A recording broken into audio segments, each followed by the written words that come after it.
If you own a 2007 or later Toyota Tundra pickup and are looking for a true off-road suspension system, take a moment and check out what ReadyLIFT has for you. This isn't just a lift or leveling system. This system from ReadyLIFT incorporates time-tested off-road components that have been proven in the rigors of the most inhospitable terrains on the planet. To give the Toyota Tundra greater off-road capabilities, ReadyLIFT off-road suspension offers a heavy-duty plate steel upper control arm with Teflon-lined Uniball pivot for maximum strength and suspension travel without ever having to worry about ball joint fatigue. To increase strength and suspension capabilities of the steering, our new heavy-duty steering kits feature CNC machined tie rods and heavy-duty heims that are designed to take extensive abuse while eliminating pivot point binding during maximum suspension cycling. Then, to take the ride and handling to a true off-roadable level, ReadyLIFT offers Fox 2.5-inch reservoir coilover struts, which allows for adjustable lift up to 3 inches. Combine these 3 great products together on a new Tundra pickup, and you won't believe how much better it'll ride and handle both on and off-road.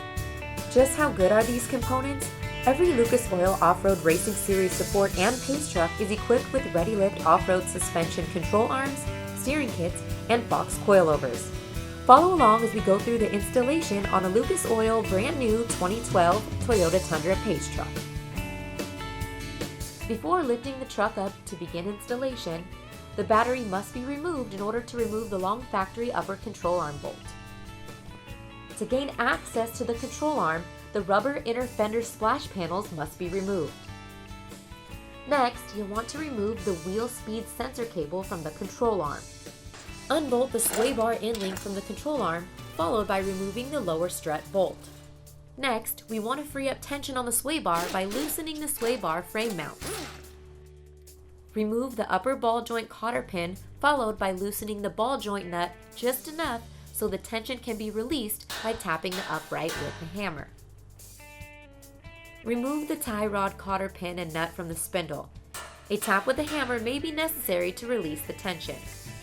Unbolt the 4 upper strut nuts followed by the upper ball joint nut.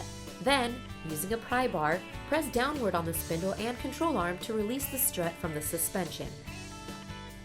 To gain access to the factory tie rod assemblies, the inner boot clamp must be removed, followed by cutting the tie rod boot as shown. The factory boots will not be reused and can be discarded. A pair of channel lock pliers are then used to loosen up the inner tie rod assembly from the rack. The tie rods can then easily be unscrewed from the rack. Next, we want to remove the factory upper control arms. To do this, the long bolt that extends through both upper pivot points must be removed. The bolt removes forward into the area where the battery was located. This is why the battery has to be removed.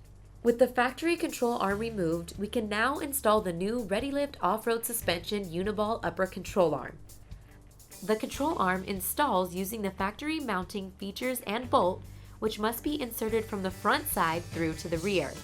Install the nut to hold it in place, but do not tighten now. Now, we want to install the new Fox 2.5-inch reservoir coilover shock. The Fox upper mount doesn't have studs, but rather uses bolts, which must be installed from the top side of the frame mount and tightened. Misalignment spacers are provided with the Fox shocks and must be installed on the front leading side of the lower strut mount as shown.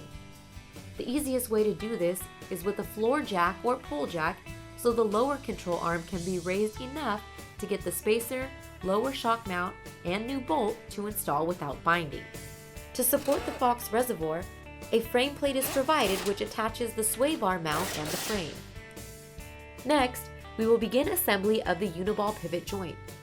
Locate and install the misalignment spacers, one on top and one on the bottom, followed by the ball joint pin from the bottom side upwards, then secure with the provided washer and nut. The upright or spindle can now be attached to the Uniball joint and secured. To attach the wheel speed sensor to the control arm in the factory configuration, a 1/2-inch spacer and new longer bolt are supplied, which will attach the bracket at the same location as factory. Now it's time to start buttoning this new suspension together. Both the upper and lower nuts on the Uniball must be tightened, followed by the upper control arm long bolt and the lower strut bolt. Reinstall the factory splash panels with the front one sliding behind the shock reservoir bracket. For the Fox reservoir, it installs onto the provided frame mount using a pair of adjustable clamps which are tightened. Be sure to check the hose angle and clearances to make sure there are no obstructions. The ReadyLIFT off-road suspension steering kit comes with a clevis to rack adapter. Thread locker must be applied to the adapter before installing. The adapter threads into the rack and is then tightened.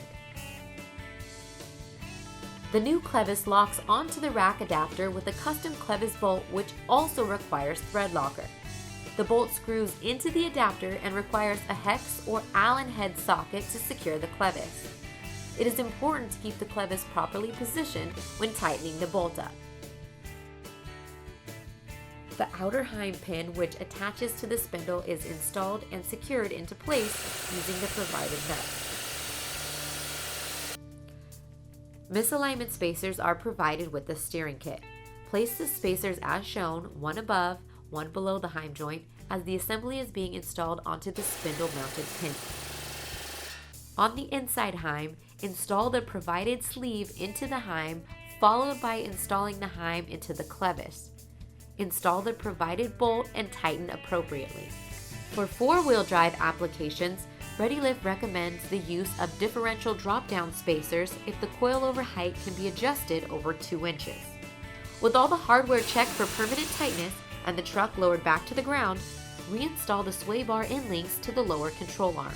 As with all suspension modifications, a quality alignment will be necessary before you take your ReadyLIFT equipped Toyota Tundra out for an off-road romp. For more information about ReadyLIFT off-road suspension systems, please visit us at www.readylift.com or give us a call at 1-800-549-4620.